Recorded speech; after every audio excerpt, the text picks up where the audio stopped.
Hello, I'm Richard Seltzer. I'd like to share with you a romantic story from my book To Gether Tales, which will soon be published by All Things That Matter Press. In the book, the narrator, in the midst of the pandemic, thinks back to a 7-day Caribbean cruise he was on a few years before, on which 8 people shared a dinner table and swapped stories every night. The narrator laments that with social distancing and mask wearing, love at first sight may no longer be possible. Imagine that you are on that cruise and the story is told by someone sitting across from you at the dinner table. Love at first barf. Jane explained.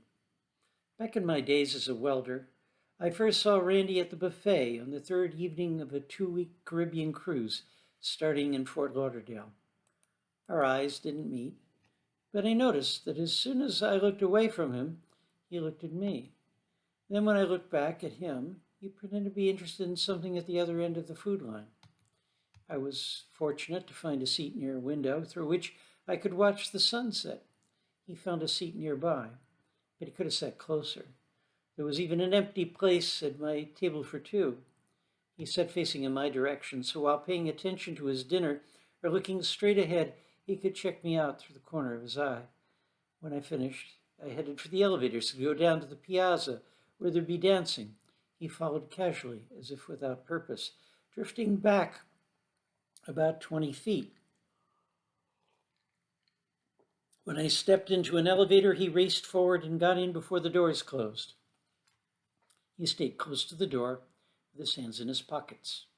When the elevator stopped on deck 5, he walked quickly straight ahead, apparently taking no notice of me. When I got to the piazza where the band was playing, he was leaning against a column and looking straight at me.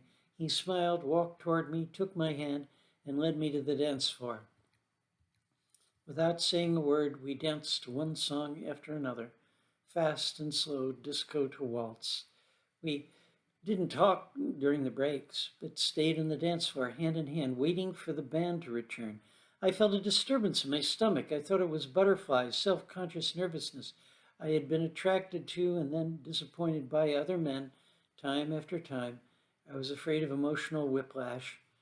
Behind his smiles, I sensed that he too felt discomfort. Maybe he was as drawn to me as I was to him, and he too feared this would turn out to be another delusion, a mistake. He too hesitated to put this moment to the test. It would be all too easy to slide into the familiar dating pattern, saying things that we had said time and again before, flirting, sharing anecdotes and life stories, filling the time until it felt socially acceptable for us to be alone together and see how far our emotional momentum would take us. With each dance, the tension mounted. I could see it in his face, and I suspected he could see it in mine. Then, as we stepped toward one another in the cha-cha, I lost control and vomited. A moment later, he did as well, all over one another, in the middle of the dance floor.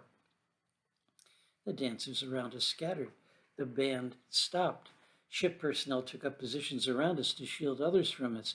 In a couple of minutes, medical and security personnel had us in hand. My key card, hanging from a lanyard round my neck, indicated my room number. They escorted the 2 of us to my room, presuming that we were traveling together. There, they took our temperatures, checked our pulses, and read us the riot act. There was no need to do testing. Norovirus was a common occurrence. That's a gastrointestinal ailment, a nuisance, not a danger. Most people recover completely without treatment. They said we should expect more vomiting and diarrhea for a day or 2. We would continue to be contagious for 3 days after the symptoms ended. For the duration, we would be quarantined in our cabin. Meanwhile, the whole ship would observe strict protocols designed to prevent this highly contagious illness from spreading. All surfaces throughout the ship would be cleaned frequently with disinfectant. Everyone entering the buffet would have to wash their hands with Purex. In the food lines, there would be no self-service.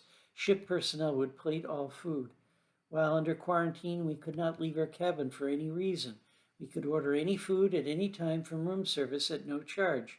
If we needed anything else, we could call our cabin steward. Gathering our personal information, they realized that we had separate cabins. Quickly, without thinking, I blurted out, "We're together." Randy smiled, nodded, and took my hand. Finally left alone, I started to talk, embarrassed to have been so forward as to suggest that we complete strangers share a cabin for the duration of the quarantine. He stopped me with a kiss. That first night, with our stomachs on edge, we just cuddled. But by morning, all signs of our stomach ailments went away, and we began exploring the physical possibilities of our togetherness. We each admitted that we had been drawn to one another immediately. We suspected that our nervousness at the prospect of meeting one another had triggered the stomach upset. We probably didn't have coronavirus. Nevertheless, we reported to the medical staff what they expected to hear, and we enjoyed our quarantine. It was like a honeymoon. When the cruise ended, we moved in together. 6 months later, we had a wedding with all the traditional trimmings. I hope you enjoyed this story. It comes from To Gether Tales, a novel of mine that will soon be published by All Things That Matter Press. My name again is Richard Seltzer, as an Alka-Seltzer. My email is seltzer@seltzerbooks.com. All Things That Matter Press recently published 3 novels of mine, Parallel Lives, Beyond the Fourth Door, and Nevermind. You can find those all at Amazon as paperbacks and as ebooks. They can be read in any order. They're independent stories with overlapping theme and styles. Each presents a different view of reality, a different way of trying to make sense of the mysteries of life.